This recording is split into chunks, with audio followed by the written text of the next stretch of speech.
Hello my dear students, आप लोगों का इस नए क्लास में स्वागत है। आज के हम अपने इस नए क्लास में हम लोग साझेदारी पीढ़ी का विसर्जन का हम प्रैक्टिकल क्वेश्चन करने वाले हैं, जो बेसिकली आपके बोर्ड एग्जाम्स में पूछे जाते हैं, जिसमें से आपको 3 क्वेश्चन पूछे जाते हैं।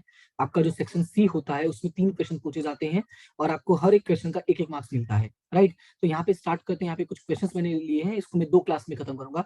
यानी आज हम लोग करेंगे क्वेश्चन नंबर 5। यानी यहाँ पे जितने भी क्वेश्चन मैं एक्सप्लेन करने वाला हूँ वो आपके एक्सरसाइज का क्वेश्चन नंबर 5 है, और नेक्स्ट क्लास में मैं आपको एक्सप्लेन करूंगा क्वेश्चन नंबर 6। राइट, तो स्टार्ट करते हैं। लेकिन स्टार्ट करने से पहले मैं आपको बता दूं, अगर आपने प्रीवियस क्लास नहीं देखी यानी पीछे वाली क्लास नहीं देखी है तो उस क्लास को जरूर देखिए, क्योंकि उस क्लास में मैंने वसूली खाता से जुड़े हुए जो भी बेसिक्स होते हैं, जो भी रोजनामचा बनता है, वो सारी चीजें मैंने बताई है। 39 मिनट्स के आसपास का है, आप उसको फास्ट फॉरवर्ड करके देख सकते हैं, लेकिन जरूर देखें, क्योंकि बिना उसके यहाँ पे जो चीजें मैं बताऊंगा वो सारी चीजें हो सकता है आपको डिटेल में समझ में ना आए, तो जरूर उसको देखें। ठीक है, फिलहाल अब इसको स्टार्ट करते हैं। जिन लोगों ने देख लिया उनके लिए है, जिन लोगों ने नहीं देखा वो जरूर देखे, तब उसके बाद ये देखें। ठीक है, स्ट्रिक्ट वार्निंग है ये कि बिना उसको देखे ये मत देखना, कहीं ना कहीं कंफ्यूजन आपको रह ही जाएगा। ओके, तो स्टार्ट करते हैं। सबसे पहला सवाल है कि पेड़ी के विसर्जन के समय ख्याति की बही कीमत 56,000 रुपए है। क्या लिखा है कि पेड़ी के विसर्जन के समय ख्याति की बही कीमत कितनी है? 56,000 रुपए। फिर आगे लिखा है उसकी कोई रकम नहीं मिलती है, मतलब यह है कि बेचने पर उसका कुछ भी पैसा नहीं मिला है। तो इसका रोजनामचा कैसे बनता है, तो आपको मैं यहाँ पे कुछ चीजें बता देता हूँ जो मैंने प्रीवियस क्लास में डिस्कस कर चुका। थोड़ा समरी समरी में याद ये रखना कि हमेशा हम लोग को कितने रोजनामचे बनेंगे? 2 रोजनामचा बनेगा। एक बनेगा खाता बंद करने का। क्या बनेगा? एक खाता बंद करने का। दूसरा या तो बेचने का बनेगा और या तो चुकाने का, मतलब संपत्ति है तो बेचेंगे और दायित्व है तो चुकाएंगे, इसलिए दो। लेकिन अगर मान लो बही में दर्शाया नहीं है, ये तो हो गया जब बही में दर्शाया है, और बही में दर्शाया नहीं है तो पहला रोजनामचा नहीं बनेगा, सीधा दूसरा बनेगा, यानी कि या तो बेचने का या तो चुकाने का। क्लियर है? ये आपको याद रखना है। ओके, और इसका जो बेसिक इंफॉर्मेशन डिटेल है वो मैंने प्रीवियस क्लास में बताया है, तो उसको आप जरूर देख लेना। इसलिए मैं बार बार बोल रहा हूँ ताकि आप इस चीज को भूले ना और उसको अच्छे से रिवाइज कर लें। अब देखो, सबसे पहले लिखा है कि जो ख्याति वो वही कीमत में दर्शाया कितने से? 56,000 रुपए से। तो अब हमारी ख्याति क्या होती है, तो आपको ये पता होना बहुत जरूरी है। ख्याति हमारे लिए क्या है? संपत्ति। और जैसा मैंने रोजनामचा बनाया था, आपको बताया था याद करने के लिए, वही हम मेथड से यहाँ पे लिखेंगे भी कि संपत्ति जो है वो हम ख्याति जो है वो हमारी क्या है? संपत्ति। और संपत्ति हमेशा क्या होता है? उधार। क्लियर है? तो जब हम रोजनामचा बनाएंगे खाता बंद करने का, फर्स्ट पॉइंट वाला, तो रोजनामचा क्या बनेगा? ख्याति खाते जमा। क्या बनेगा? ख्याति खाते जमा। कितने से जमा होगा? 56,000 से। और आपको याद होगा मैंने कहा था हम ख्याति खाता बंद करेंगे, यानी संपत्ति खाता बंद करने के बाद हम उसको लेकर कहाँ जाते हैं? वसूली में। तो अगर ख्याति खाते जमा हुआ है तो वसूली क्या हो जाएगा? उधार। तो वसूली खाते उधार क्या हो जाएगा? वसूली खाते उधार कितने से हो जाएगा यहाँ पे? हमारा 56,000 से। याद रखना है, वसूली खाते का दूसरा नाम होता है माल मिलकत निकाल खाता, तीसरा नाम होता है संपादन खाता, यानी इसी के 3 नाम है। क्लियर है? तो ये हो गया हमारा खाता बंद करने का। अब बात करते हैं दूसरे रोजनामचा की। तो दूसरा रोजनामचा बनता है बेचने का या तो चुकाने का, लेकिन सवाल में साफ साफ लिखा है कोई रकम नहीं मिली है। तो जब कोई रकम नहीं मिली है तो इसका मतलब ये हुआ कि उपज का रोजनामचा नहीं बनेगा। तो यहाँ पे मैं लिख देता हूं उपज का रोजनामचा, मतलब बेचने का जो रोजनामचा है वो नहीं बनेगा। आपको भी एग्जाम में याद रखना है कि इस तरह से आपको लिखना पड़ेगा कि यहाँ पे क्या होगा। तो क्लियरली देखो मैंने लिखा कि पहला रोजनामचा क्या बनेगा और दूसरा क्या बनेगा वो मैंने दर्शा दिया है। ठीक है, तो ये था हमारा पहला सवाल। अब बढ़ते हैं दूसरे सवाल पे। दूसरा सवाल लिखा है कि विसर्जन के समय पक्की तलपट में जमीन मकान 8 लाख रुपए का है। क्या बोला है कि जमीन मकान कितने का है? 8 लाख रुपए का है, और विनियोग कितने का है? 2 लाख का दर्शाया है। फिर आगे लिखा है उसके क्रमशः 9 लाख और 1.5 लाख रुपए मिले हैं। तो क्रमशः का मतलब 9 लाख जमीन मकान का मिला है और 1.5 लाख रुपए विनियोग का मिला है। क्लियर है? तो मैंने कहा था खाता हमें सबसे पहले बंद करना पड़ेगा क्योंकि पक्की तलपट में दर्शाया है।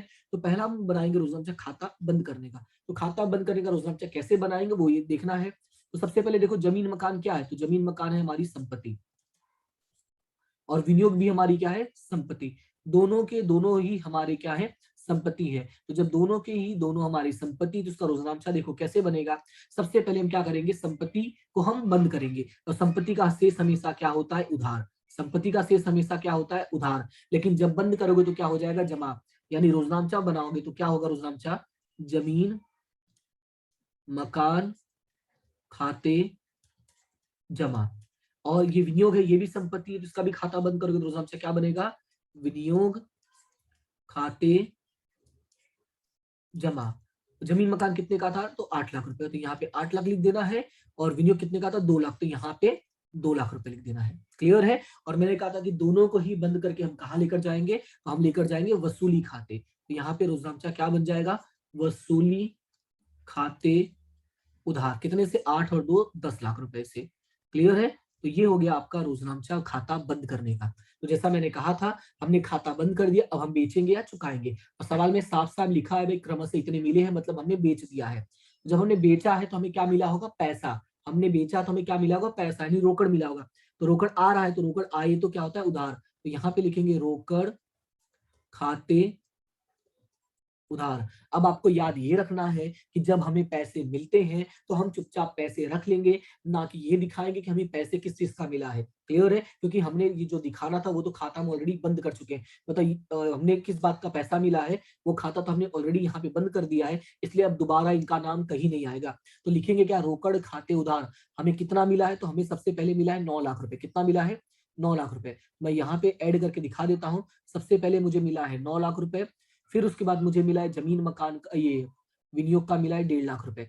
टोटल कितना हो गया, 9 1 10, यानी हो जाएगा टोटल 10.5 लाख रुपए। मैंने कहा था कि रोकड़ खाते उधार होगा तो दूसरा नाम क्या रहने वाला, वसूली। यानी एक एंट्री, तो जो एक असर है वो कहाँ जाएगी, वसूली खाते। तो वसूली खाते क्या हो जाएगा, जमा, कितने से, 10,50,000। क्लियर है इतना। देखो जैसा मैंने आपको थियोरी एक्सप्लेन किया था, जैसा मैंने रोजनामचा एक्सप्लेन किया था, डिट्टो देखो मैं उसी का यूज करके आपको यहाँ पे रोजनामचा बता रहा। कोई नियम कानून नहीं याद करने की जरूरत है, बस आपको बेसिक समझना है। क्लियर है इतना। तो चलो आगे अगले सवाल पे चलते हैं, सवाल नंबर 3। अब सवाल नंबर 3 में क्या लिखा, थोड़ा देखते हैं। सवाल में लिखा है कि पेढ़ी की कुल संपत्तियां कितने की है, 2 लाख रुपए की है। अब इस सवाल को थोड़ा ध्यान से देखना, ये मोस्ट इंपॉर्टेंट क्वेश्चन है। सवाल में क्या लिखा है कि कुल संपत्तियां कितने की है, 2 लाख रुपए की है, जिसमें से चालू संपत्ति कितनी है, 40% है। ब्रैकेट में लिखा है 10,000 रोकड़ सहित। यहाँ पे पहले मैं पूरा सवाल एक्सप्लेन कर देता हूं। 2 लाख रुपए का हमारे पास क्या है, कुल संपत्ति। कुल संपत्ति कितने का है, 2 लाख का है। अब इस 2 लाख में से 40% चालू है। 40% क्या है, चालू है। तो बाकी का जो 60% होगा वो क्या होगा, बिन चालू या गैर चालू।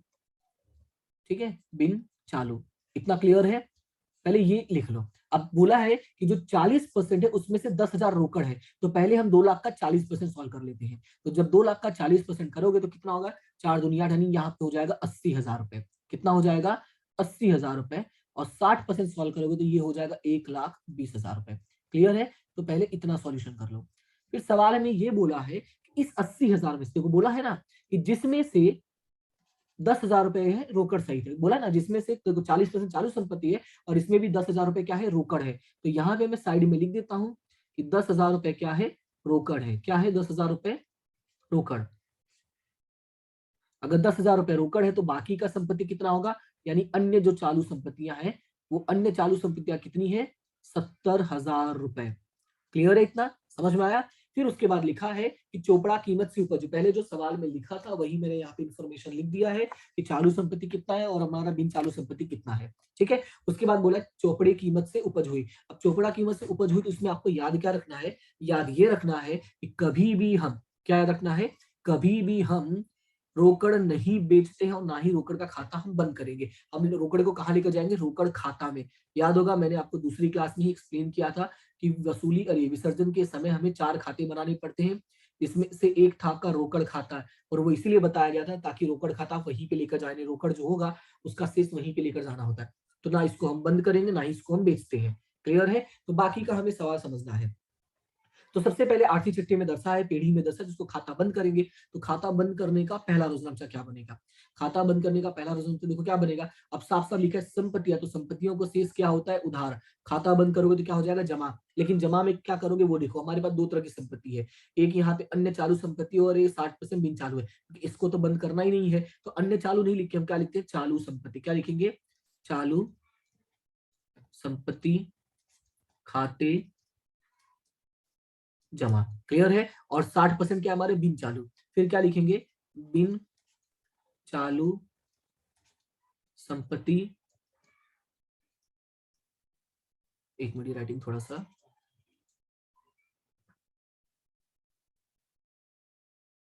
बिन चालू संपत्ति खाते जमा। देखो चालू संपत्ति का जो रकम है वो है 70,000 रुपए, जो यहाँ से हमें दिख गया, और बिन चालू संपत्ति का 1,20,000 रुपए। तो यहाँ लिख देंगे 1,20,000 रुपए, और दोनों का मिलाकर कितना हो जाएगा 1,90,000 रुपए। और ये कहाँ जाएगा वसूली खाते, क्योंकि मैंने बताया था एक असर कहाँ जाएगा वसूली खाते, कंफर्म है। तो यहाँ पे एंट्री हो जाएगी वसूली खाते उधार 1,90,000 रुपए। ये तो था हमारा खाता बंद करने का। अब दूसरा रोजनामचा बनेगा हमारा संपत्ति बेचने का। तो जब संपत्ति बेचने का रोजनामचा बनेगा, सवाल में लिखा है हमें चोपड़ा कीमत से ही उपज हुआ है। क्या लिखा है? चौपड़े कीमत से ही उपज हुई, मतलब जितना था उतने के उतने मिल गए हमें। तो कितना था? तो ये 70 था, तो 70 का कितना मिल गया है हमें? एग्जैक्टली 70 का 70 ही मिला है। ठीक है। और ये 1,20,000 था, तो 1,20,000 का हमें कितना मिला है? 1,20,000 रुपए ही मिला है। ठीक है। और मैंने कहा कि जब हम संपत्ति बेचेंगे तो हमें क्या मिलेगा? हमें रोकड़ मिलेगा। तो रोजनामचा क्या बनेगा? रोकड़ खाते उधार। क्या बनेगा? रोकड़ खाते उधार। और दूसरा नाम मैंने क्या बताया? दूसरा मैंने बताया था वसूली खाते जमा, क्योंकि अगर रोकड़ उधार हो तो जमा क्या हो जाएगा? वसूली। अब इसका रकम कैसे लिखो? तो जैसा मैंने बताया था रकम वही करना है। हमें पहले 70,000 रुपए मिला है, फिर हमें मिला है 1,20,000 रुपए, यानी कि दोनों को जोड़ोगे तो ये हो जाएगा 1,90,000 रुपए, और यहाँ पे भी हो जाएगा 1,90,000 रुपए। क्लियर है? तो इस तरह से हमारा ये एंट्री भी खत्म हो गया। क्लियर है? उम्मीद करता हूँ कि इसका कैलकुलेशन भी समझ में आएगा। ये जितने भी क्वेश्चन मैं आपको बताने वाला हूँ ये मोस्ट इंपॉर्टेंट क्वेश्चन है, इतने में से ही कर लेना, इसमें से एक ना एक क्वेश्चन आपको फंस जाएगा। अगर आपको प्रूफ चाहिए हो कि चेक करना कि भाई ऐसा होता है कि नहीं होता है, तो आप प्रीवियस ईयर के पेपर्स देख लेना, 2017, 18, 19, 20 का जो भी आपको मिले उनका पेपर्स देख लेना। आप देखोगे इनमें से ही एक क्वेश्चन पूछा रहता है। ठीक है। अगर आपके पास पेपर ना भी हो तो मैं ये हमारा जैसे चैप्टर खत्म हो जाता है, ये हमारा सिलेबस खत्म हो जाएगा। हालांकि पार्ट 2 का हमारा ऑलमोस्ट खत्म ही हो गया, मैंने अपलोड कर ही दिया था। उसमें से कुछ टॉपिक बचे हुए तो वो मैं अपलोड कर दूंगा। तो मैं आपको पेपर्स भी दिखा दूंगा भी पेपर्स कैसे आते हैं। ठीक है। तो वो सारी चीजें तो हम बाद में भी करेंगे, फिलहाल अभी इस पे ही फोकस करते हैं। फिर अगला है कि बही में ख्याति दर्शाई नहीं है, फिर भी विसर्जन के समय उसकी बिक्री के 50,000 मिले। अब यहाँ पे देखो दो बात आ गई। सवाल में है ना, बोला ख्याति दर्शाया नहीं है लेकिन कितना मिल गया है? दर्शाया नहीं है लेकिन मिला कितना है? बिक्री के 50,000। तो आपको याद होगा मैंने एकदम शुरू में ही ऊपर दिखाया। देखो मैं वापस दिखा देता हूँ कि एक दो तरह से एंट्री होगी, एक में तो खाता बंद करेंगे, दूसरे में खाता बंद नहीं करेंगे। तो बंद कब नहीं करेंगे? जब पेढ़ी में दर्शाया ना हो, यानी आर्थिक चिट्ठी में दर्शाया ना हो, तो हम ख्याति को यानी संपत्ति को बंद नहीं करेंगे। तो हम क्या लिखेंगे यहाँ पे? रोजनामचा नंबर 1। रोजनामचा नंबर 1 क्या हो जाएगा हमारा? यहाँ पे हम लिखेंगे कि भाई पहली एंट्री तो नहीं होगी, मतलब ये हुआ कि यहाँ पे जो खाता बंद करने का है वो तो सवाल होगा ही नहीं। तो यहाँ पे हम लिखेंगे खाता बंद करने का रोजनामचा या प्रविष्टि नहीं होगा। ठीक है। ये बस सेफ्टी के लिए लिखना है ताकि आपको याद रहे। उसके बाद दूसरा दूसरा रोजनामचा क्या है वो देखो। हमने बेचा है तो बेचने से हमें पैसा मिला होगा, तो पैसा मिला होगा तो रोजनामचा क्या बनेगा? रोकड़ खाते उधार। बेचोगे तो पैसा मिले इसलिए रोकड़ खाते उधार हो जाएगा, और जमा क्या हो जाएगा? वसूली खाते। क्लियर है? सीधा मैंने बताया था एक असर तो कहाँ हो जाएगा? सीधा वसूली में। तो वसूली खाते जमा हो जाएगा। रकम कितना लिखोगे? 50,000 रुपए, और यहाँ पे भी रकम कितना लिखोगे? 50,000 रुपए। क्लियर है इतना? तो ये आपको याद रखना है। क्लियर है? तो पहला रोजनामचा नहीं बनेगा, सीधा दूसरा बेचने का रोजनामचा बनेगा। अब चलते हैं आगे, देखते हैं। आगे सवाल में लिखा है कि लैपटॉप की कीमत 35,000 है, एक साझेदार उसे 25,000 में ले जाता है। अब इसको थोड़ा ध्यान से समझना। लैपटॉप की कीमत कितनी है? 35,000 रुपए है, और साझेदार लेके कितने में जा रहा है उसको? 25 में लेके जा रहा है। तो कितने में लेके जा रहा है हमें उससे कोई मतलब नहीं, सीधा रोजनामचा पे फोकस करते हैं। तो सबसे पहले लैपटॉप की कीमत है 35,000 रुपए। ये क्या लैपटॉप हमारे लिए क्या है? तो लैपटॉप हमारे लिए है संपत्ति। क्या है? संपत्ति। और संपत्ति हमेशा क्या होता है? उधार। तो हम पहले क्या करेंगे? खाता बंद करेंगे। अब यहाँ पे सवाल में ये डिसाइड होता है, मतलब ये सोचना है कि सर यहाँ पे खाता क्यों बंद करें? यहाँ पे तो लिखा नहीं कि पेड़ी में दर्शाया है या नहीं दर्शाया है। तो हम ये मान लेंगे कि सवाल में कहीं ये भी नहीं लिखा है कि ये दर्शाया नहीं है। अगर सवाल में ये कहीं लिखा ना हो कि दर्शाया नहीं है, तो हम यही मानकर चलेंगे कि भाई इसको दर्शाया गया है। तो रोजनामचा क्या बनेगा? लैपटॉप संपत्ति हमेशा उधार होता है, लेकिन खाता बंद करेंगे तो रोजनामचा क्या बन जाएगा? लैपटॉप खाते जमा। कितने से होगा? 35,000। लैपटॉप खाते क्या हो जाएगा? जमा। और उधार क्या हो जाएगा? वसूली खाते। यहाँ पे लिखेंगे वसूली खाते उधार। कितने से? 35,000 रुपए से। फिर दूसरा रोजनामचा हमारा होता है बेचने का या तो चुकाने का।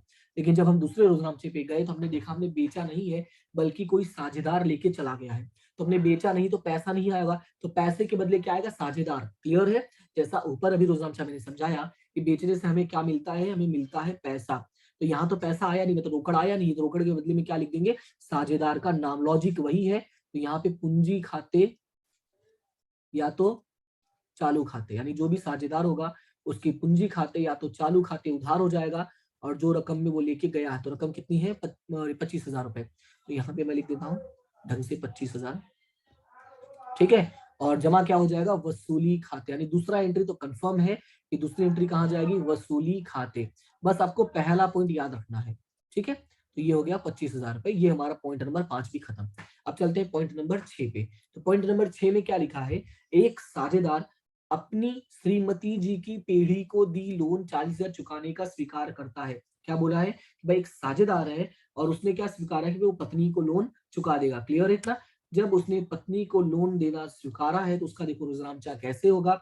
सबसे पहली बात, सवाल में कहीं भी लिखा नहीं है कि दर्शाया नहीं है, तो हम पहले क्या करेंगे? बंद करेंगे। याद रखना है लोन क्या है हमारे लिए? श्रीमती जी की पीढ़ी को दी लोन क्या है हमारे लिए? ये दायित्व है। और दायित्व का खाता हमेशा क्या होता है? जमा।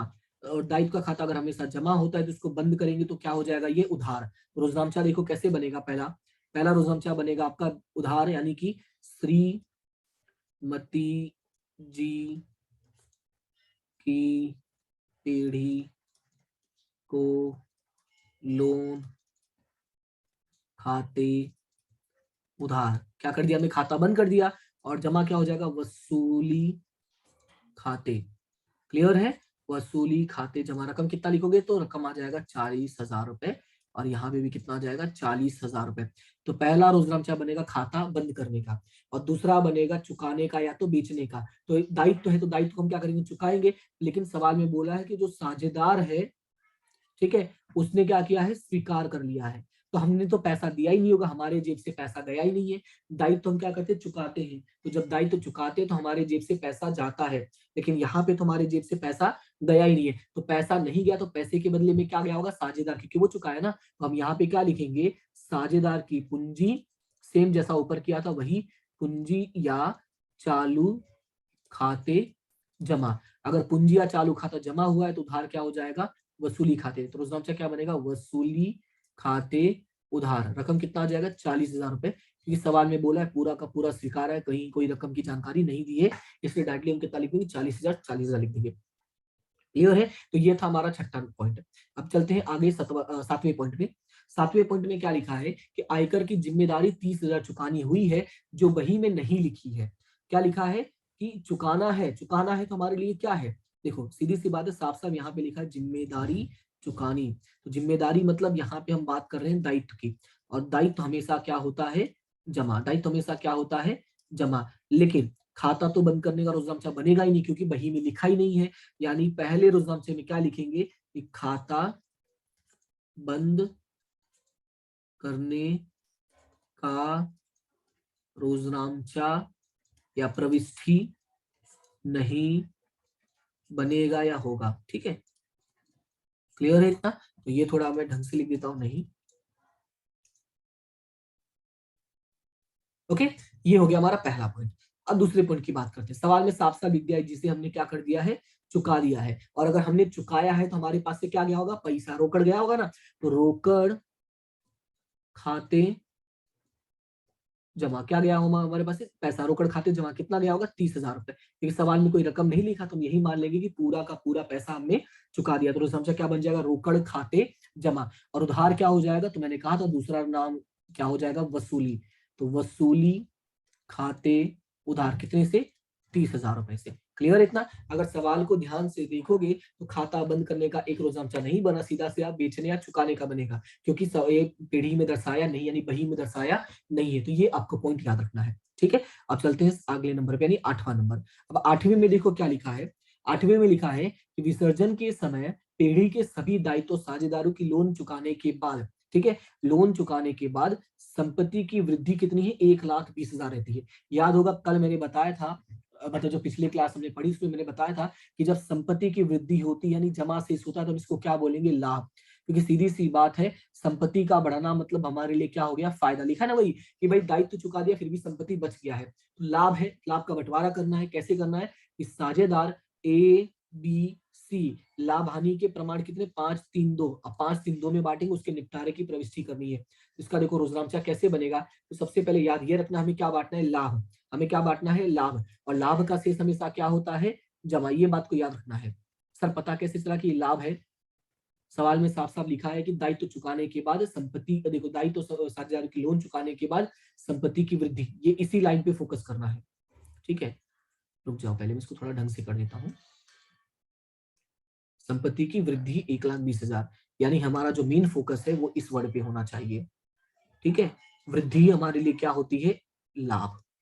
ठीक है, और लाभ हमेशा क्या होता है, जमा। ओके, लाभ हमेशा जमा होता है, लेकिन खाता बंद कर, क्योंकि लाभ बंटवारा कर रहे हो ना, तो लाभ का जब बंटवारा करोगे तो ये क्या हो जाएगा, खाता बंद हो जाएगा। तो जो लाभ जमा हुआ है वो क्या हो जाएगा, उधार। लेकिन हम नाम क्या लिखेंगे, वसूली खाते का। क्या नाम लिखेंगे, वसूली खाते। ये बात आपको याद रखनी है कि नाम क्या लिखेंगे, वसूली खाते उधार। और जमा क्या हो जाएगा, तो ए बी सी, इन तीनों की पूंजी खाते जमा।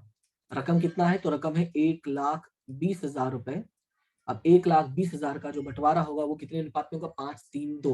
तो कैसे करोगे, 1,20,000 भागे 5-3-8-2, 10 भागे सीधा 10 कर दो, तो ये हो जाएगा 12,000 रुपए।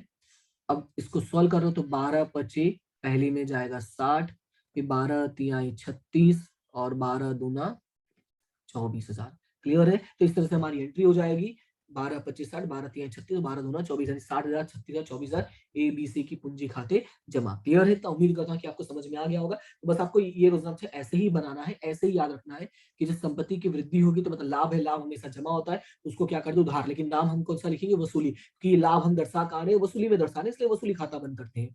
क्लियर है, अब उसके बाद चलते हैं अगले पॉइंट में। अगला है कि पेड़ी के विसर्जन के समय यंत्र कितनी है, 2 लाख बताए हैं। अब देखो विसर्जन के समय यंत्र कितने का है, 2 लाख का बताया, यानी 2 लाख रुपए दर्शा रहे हो, तो सबसे पहले क्या करोगे, खाता बंद करोगे, क्योंकि ये हमारे लिए क्या है, भाई दर्शाया है ना। तो यंत्र, अब देखो डिसाइड कैसे होगा कि यंत्र हमारे लिए क्या होता है, संपत्ति।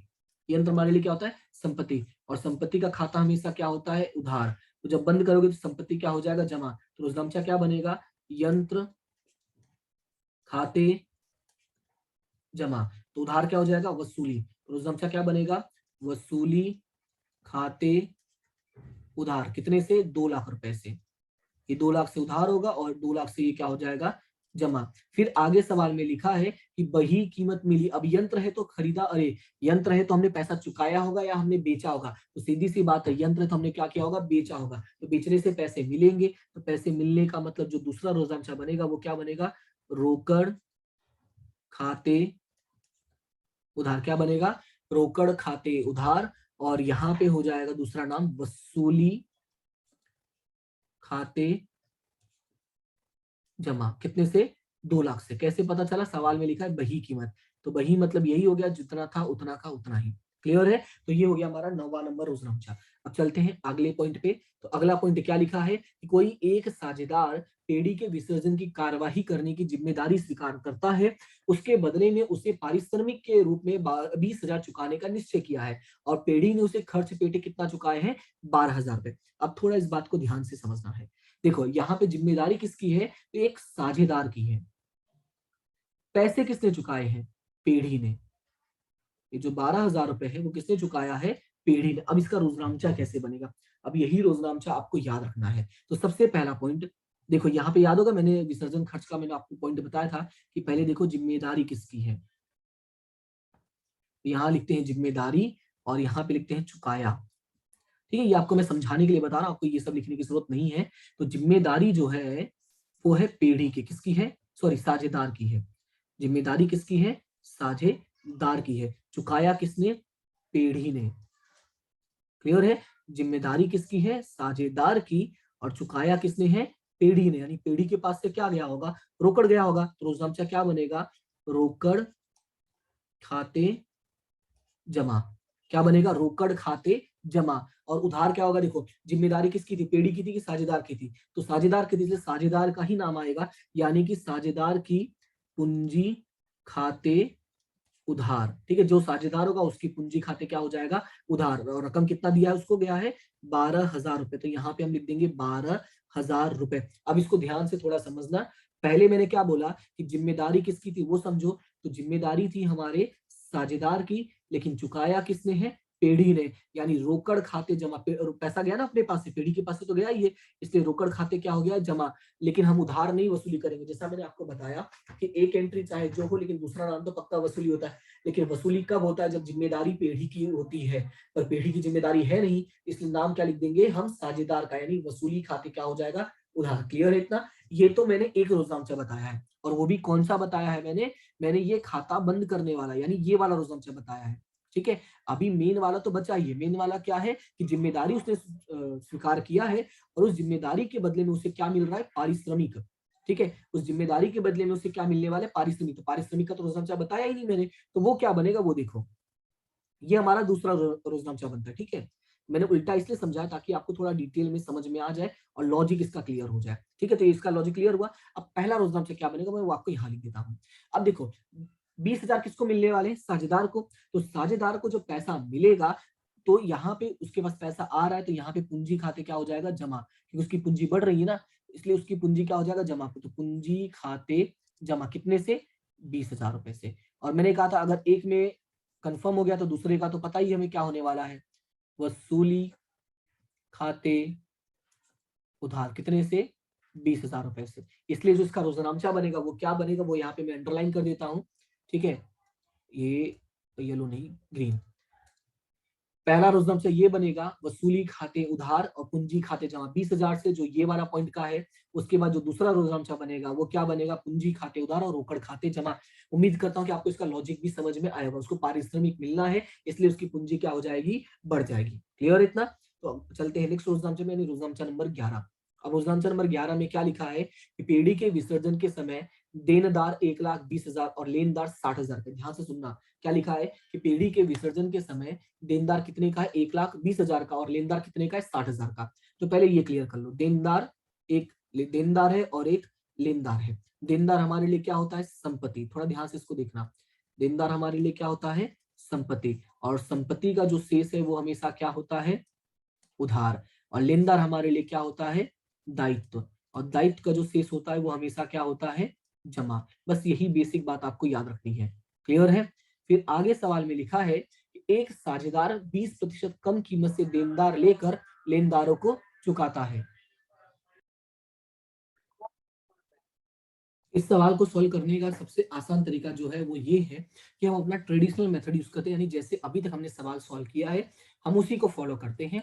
सबसे पहले क्या लिखा है कि पेड़ी के विसर्जन के समय देनदार कितने का था और लेनदार कितने का था। देनदार हमारा क्या है, संपत्ति। और संपत्ति का शेष हमेशा क्या होता है, उधार। तो सबसे पहले हम क्या करते हैं, खाता बंद करते हैं।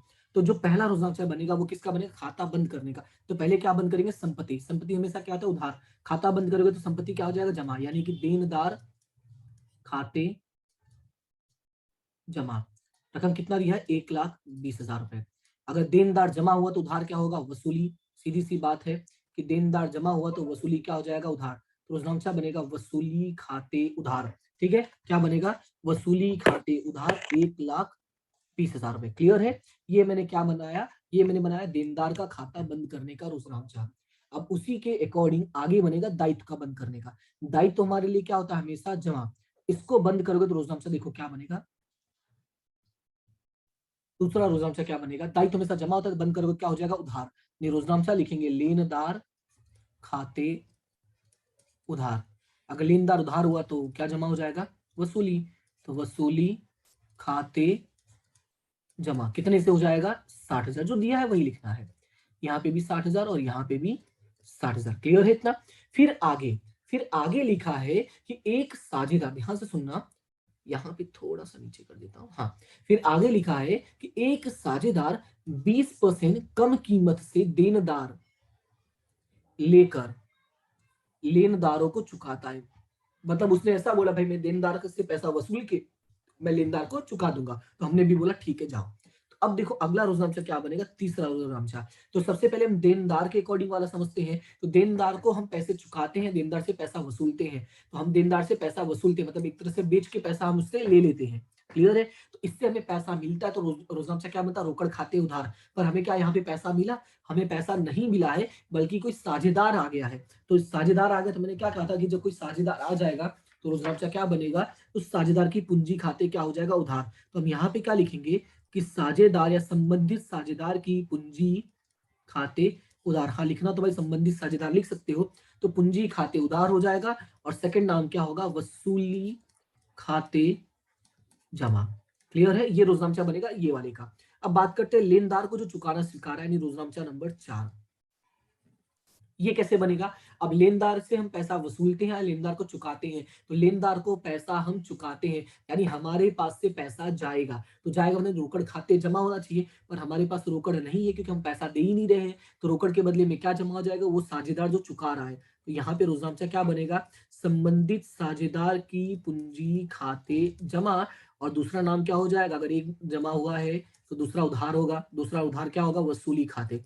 तो रोजनामचा लिखेंगे वसूली खाते उधार। अब रकम की बात कर ले, तो रकम में कैसे लिखेंगे, 20% कम कीमत से देनदार लिया है। देनदार कितने का था, 1,20,000 का। 1,20,000 में से 20% माइनस कर दोगे तो ये आ जाएगा 96,000 रुपए।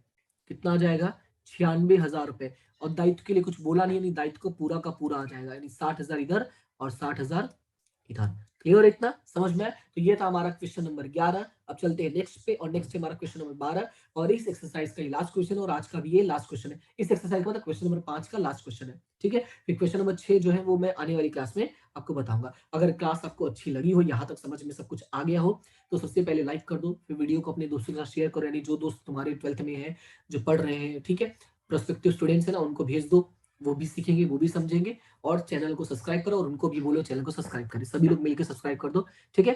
तो जो भी चीजें हैं मैं आपको प्रोवाइड करता रहूंगा, ऐसी आपको क्लास फ्री में मिलती रहेंगी। तो उम्मीद करता हूँ कि इन चीजों को आप सपोर्ट करेंगे, ठीक है। चलो अभी आगे बढ़ते हैं, थोड़ा ये एक ही लास्ट बचा, वो भी खत्म कर देते हैं। अब यहाँ पे 3 चीज लिखा है, तो पहले सवाल पढ़ते हैं। सवाल में लिखा है RBI, क्या लिखा है, RBI साझेदारों के बीच लाभानी का वितरण 3-2-1 के प्रमाण में होता है। इनके बीच में लाभानी का बंटवारा कैसे होता है, 3-2-1 के प्रमाण में। तो लिखा है निम्नलिखित बाकियों का निपटारा करो। तो हमें निम्नलिखित बाकी का निपटारा करना है। नाम है सामान्य अनामत, फिर लाभानी खाता, ब्रैकेट में लिखा है उधार बाकी, फिर अगला है कारीगर अकस्मात मुआवजा फंड 18,000 रुपए। तो याद होगा जब मैं आपको समझा रहा था रोजनामचा वाला टॉपिक, यानी इसकी जस्ट पहले वाली क्लास, तो मैंने आपको लास्ट में समझाया था, और इसीलिए मैं कह रहा हूं कि शुरू से ही कि उस क्लास को जरूर देख लेना, कि सारी जो मटेरियल है वो उसी में है। यहाँ पे तो बस हम कह रहे हैं उस मटेरियल का इस्तेमाल किया जा रहा है। तो वहां पे मैंने आपको क्या समझाया था, वहां पे मैंने समझाया था कि ये जो भी चीजें होती है वो हमारी आर्थिक शक्ति में दर्शाई होती है। क्लियर है। और ये जो उधार बाकी लिखा है वो कहाँ दर्शाया होता है, संपत्ति में। कहाँ दर्शाया होता है, संपत्ति में। अगर वो नहीं आपको याद हो तो बस इतना समझो, ये क्या है, उधार बाकी दिया है। क्लियर है। बाकी ये सामान्य अनामत और कारीगर अकस्मात मुआवजा फंड, तो ये कहाँ दर्शाया होता है, ये दर्शाया होता है हमारे पूंजी दायित्व पक्ष में। कहाँ दर्शाया होता है, पूंजी दायित्व पक्ष में। इसका मतलब ये हुआ कि अगर ये पूंजी दायित्व पक्ष में दर्शाया है तो इनका शेष क्या होगा, इनका शेष होगा बेसिकली जमा। क्योंकि पूंजी दायित्व पक्ष में जो भी चीजें होती है उनका शेष क्या होता है, जमा। ये आपको हमने 5वें चैप्टर में सिखाया था, और पिछले क्लास में भी मैंने समझाया था। क्लियर है। तो आपको याद रखना कि इन दोनों का शेष क्या होगा, जमा।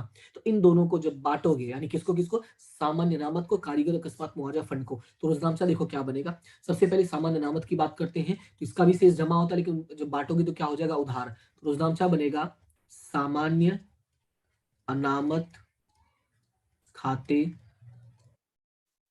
उधार, और पैसे किसको मिलेंगे, RBI।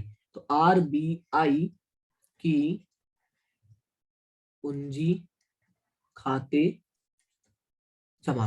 रकम का बंटवारा कैसे होगा, तो टोटल है 18,000, 3-2-5-1, टोटल है 6। तो 18,000 भागे 6 करोगे तो ये आएगा 3,000 रुपए। कितना आएगा, 3,000 रुपए। तो मतलब ये होगा कि 3 त्रिका 9, पहले में जाएगा 9,000, 3 दूना 6, और 3 एकम 3। ये हो गया हमारा पहला रोजनामचा। फिर बात करते हैं दूसरा रोजनामचा की। दूसरा रोजनामचा, दूसरे में क्या लिखा है, लाभानी खाता, ब्रैकेट में लिखा है उधार बाकी। लाभानी अगर उधार है तो इसको खाता बंद करोगे तो क्या हो जाएगा, जमा। रोजनामचा क्या बनेगा, लाभ हानि खाते जमा। रकम कितना दिया है, 12,000, यहाँ पे लिख देंगे 12,000 रुपए, और यहाँ पे 18,000 लिखना बाकी था तो वो लिख देते हैं। अब इसका बंटवारा कैसे करोगे, सेम वही तरीके से 12,000 भागे कितना कर दो, 6, 3-2-5-1 6, तो ये कितना हो जाएगा, ये आएगा 2,000 रुपए। क्लियर है। फिर वही नाम R B और I, तो बस यहाँ पे पूंजी जो जमा हुआ था, अब यहाँ पे क्या हो जाएगा, उधार, क्योंकि अगर ये जमा है तो पूंजी क्या हो जाएगा, उधार। आरबीआई की पूंजी खाते उधार, रकम कैसे होगा, 2000 है तो 3 दुना 6000, 2 दूनी 4000 और 2 कम 2000 रुपए। क्लियर है इतना, बात समझ में आया? तो ये हो गया हमारा सेकंड रोजामचा। अब बात करते हैं हमारे थर्ड रोजामचा की। थर्ड रोजामचा, थर्ड में क्या लिखा है, कारीगर अकस्मात मुआवजा फंड। इसका भी शेष क्या होता है, जमा, लेकिन बंटवारा करोगे तो ये क्या हो जाएगा, उधार। ये तो हमने पांचवें छठे चैप्टर में काफी किया था, हम बांट देते थे पूंजी के उधार में, तो वो आपको, सॉरी, पूंजी के जमा में, वो आपको याद ही होगा, ऐसे क्रॉस करके बांटते थे। तो कारीगर अकस्मात मुआवजा फंड खाते उधार, कितने से, 18,000 से। इतना क्लियर है, बात समझ में आया इतना?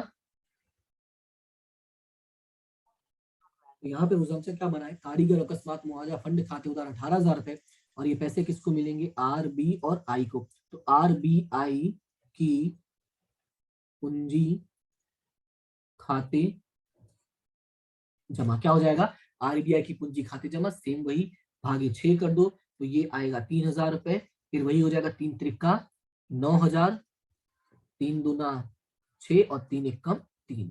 क्लियर है? तो ये हो गया हमारा तीनों का रोजनामचा। तो उम्मीद करता हूँ कि आपको रोजनामचा समझ में आएगा, आपको लॉजिक भी समझ में आएगा। फिर भी कोई डाउट रह जाता है तो डेफिनेटली आप पूछ सकते हो, टेलीग्राम ग्रुप में मुझे पर्सनली मैसेज करके, वहाँ पे कमेंट सेक्शन में मैसेज करके पूछ सकते हो। और अगर क्लास अच्छी लगती है, आपको समझ में आ गया है सब कुछ, तो आप पूछना ही, बता तो सकते हो ना, हाँ सर समझ में आ गया, थैंक यू सो मच। जो भी होता है आपका, जो भी आपके मन में आता है, वो आप कमेंट करके मुझे बता सकते हैं, इसके मुझे मोटिवेशन मिलता है।